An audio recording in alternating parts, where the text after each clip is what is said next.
guys, ang ating ulam ay yan po guys. Kapsoy po tayo guys. Ayan, nakalimutan natin ilagay po yung quail egg. Ayan. Okay na yan guys. Lagay po tayo ng ano dyan guys. Atay ng manok. Ayan. Tapos, meron tayo nilagay na broccoli. Ayan po guys. Ang ating ulam. Ayan. Tara guys. Kain na po tayo guys. Ayan po guys. Ready to serve na po to guys. Ayan.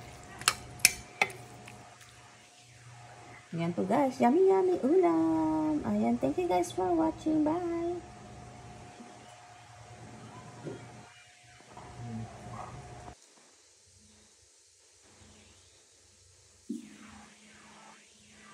Ayan po guys. Sarap ng ulam po natin.